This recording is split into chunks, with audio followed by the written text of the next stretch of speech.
ये कहानी डोडा के पास बघर इलाके की है। मैं अक्सर अपनी माँ के मायके बघर जाता रहता हूँ।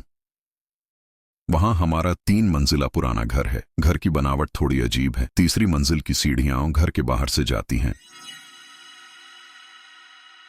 तीसरी मंजिल किराए पर देने के लिए बनी थी, लेकिन उस समय वहां कोई नहीं रहता था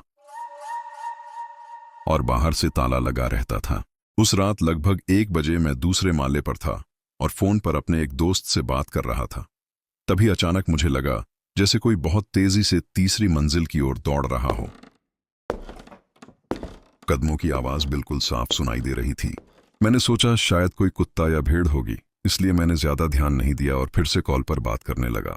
लेकिन कुछ ही पलों बाद वो आवाज और पास आने लगी। अब वो सीढ़ियों से नीचे उतर रहा था। मेरे रोंगटे खड़े हो गए।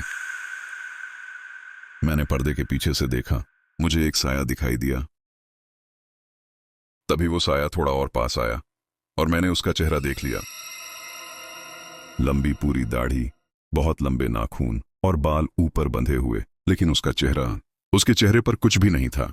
ना आंखें, ना नाक, ना मुंह, सिर्फ गहरी काली खालीपन। वो धीरे धीरे नीचे उतरकर हमारे घर के सामने लगे लैंप पोस्ट के पास खड़ा हो गया। मैं उसे देख ही रहा था कि अचानक मेरा फोन बज उठा। जैसे ही फोन की आवाज आई, उसने सीधे मेरी तरफ देखा और फिर जंगल की ओर अमानवीय रफ्तार से भाग गया। इतनी तेज रफ्तार की कोई इंसान ऐसा दौड़ ही नहीं सकता। मैं पूरी तरह टूट चुका था।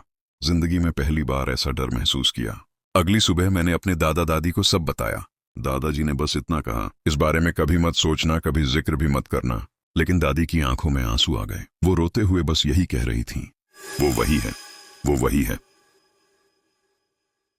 शेयर कर दो अपने उस दोस्त को जो कहता है वह भूतों से नहीं डरता।